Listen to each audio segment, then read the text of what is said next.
এবার অনির্বাণের মাকে চরম অপমান সইতে হলো স্রোতের কাছে। হ্যাঁ বন্ধুরা, ভিডিওতে লাইক দিয়ে দেখতে থাকুন। রাইয়ের সকল সত্য ফাঁস হওয়া মাত্রই অনির্বাণের মা ছুটতে ছুটতে যখন নিজের সব দোষ ঢাকার জন্য হসপিটালে যায় রাইয়ের সাথে দেখা করার জন্য, ঠিক সেই সময় স্রোত আটকে দেয় রাইয়ের সাথে দেখা করা থেকে। অনির্বাণের মাকে আর বলতে থাকে যে কী চাই, আপনি কিসের জন্য এখানে এসেছেন বলুন তো, আর আঙ্কেল আপনার কী দরকার।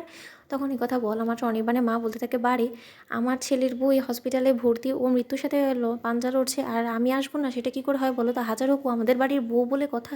তখন এই কথা বলা মাত্র স্রোত বলতে থাকে, বাহ, আজকে দিদিভাইয়ের এত বড় একটা সার্জারি হয়ে গেল, গত 3 ঘন্টার মধ্যে তো আপনাদেরকে কোথাও দেখা গেল না, এখন হঠাৎ করে চলে এলেন যেখানে। ও আচ্ছা, নিশ্চয়ই শাক দিয়ে মাছ ঢাকার জন্য। নিশ্চয়ই আপনারা এটা বুঝতে পেরে গিয়েছেন যে এখন যে রায় দিদিভাইয়ের যে কন্ডিশন, সেটার জন্য কোথাও না কোথাও আপনার ছেলে এবং আপনারাই দায়ী। আর যদি আমরা পুলিশে কেস ফাইল করে দিই, সেটা থেকে বিরত থাকার জন্যই আপনারা ভালো মানুষই মিথ্যে অভিনয় করার জন্য এখানে ছুটতে ছুটতে চলে এসেছেন, তাই না? তাহলে একটা কথা আমি আপনাদেরকে ভালোভাবে বলে দিচ্ছি যে এবার যতই আপনারা ভালো মানুষ সাজার চেষ্টা করুন না কেন, এইবার আর আপনাদের এই ভুলের কোনো ক্ষমা হবে না আমার রায় দিদিভাইয়ের কাছে। আর সে আপনাদের মুখ দর্শনও করতে চায় না।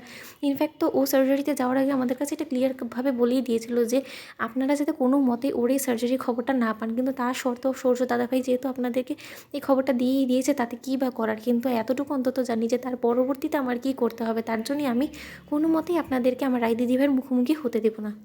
ওদিকে অনির্বাণ বলতে থাকে যে স্রোত, তোমার যা ক্ষোভ রাগ আমার উপরে তুমি মেটাও, কিন্তু তার শর্ত মা বাপিকে অন্তত রায়ের সাথে দেখা করতে দাও, কারণ ওরা তো কোনো অন্যায় করেনি। রায়ের সাথে ডাক্তারের রিপোর্টে যা এসেছিল ওরা সেটার উপরেই বেস করেই রায়কে এরকমভাবে সন্দেহ করেছে, আমি যেরকমটা করেছি। তখন এই কথা বলা মাত্র স্রোত বলতে থাকে যে তোমাদের তাহলে কি প্রয়োজন ছিল এখানে আসার বলো তো, তোমরা সেই সন্দেহটাকেই সত্য ভেবে সেখানে বাড়িতে বসে থাকলেই তো পারতে, শুধু শুধু আমার দিদি ভাইয়ের জন্য এরকম হয়রানির তো কোনো করার প্রয়োজন ছিল না। তখন এই কথা বলা মাত্র অনির্বাণ বলতে থাকে যে রায় এর বিষয়ে ভাববো কি না ভাববো সেটা কি তুমি ঠিক করে দিবে স্রোত, বলো তো।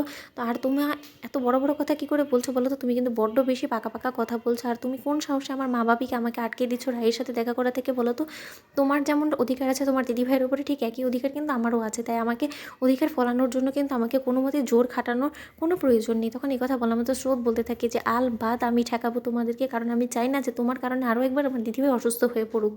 কারণ তোমার উপরে বিশ্বাস করে আমার রায় দিদিভাইকে তোমার হাতে তুলে দিয়ে যে বড় ভুলটা আমরা করেছি, সেটা এখন আমরা হাড়ে হাড়ে টের পাচ্ছি। আর আমার দিদিভাই আজকে যে মৃত্যুর সাথে লড়াই করে অবশেষে ক্যান্সারকে হারিয়ে যখন একবার আমাদের মাঝে ফিরে এসেছে, এবার আর যাই হোক না কেন সেই ভুলটা আমরা দ্বিতীয়বার অন্তত করব না। আর তার জন্যই রায় দিদিভাইয়ের যাতে কোনো রকম কোনো বিপদ না হয়, আর তুমি যাতে ওর জীবনে হুমকি হয়ে না দাঁড়াও, তার জন্যই আমরা এবার যা যা করণীয় সেই সব কিছু করবো, সেটা যে যাই বলুক না কেন। তাই তোমাকে আমি ভালোভাবে বলছি যে যত তাড়াতাড়ি সম্ভব তোমরা এখান থেকে বাড়ি ফিরে যাও। তখন কথা বলো আমার অনির্বাণ বলতে থাকে, আর যদি না যাই যে কোনো মূল্যেই হোক না কেন রায়ের সাথে দেখা তো আমরা করবোই, আমার মা বাপিও করবে। তো ভিডিওটি ভালো লাগলে তাহলে কেমন শেয়ার করতে ভুলো না।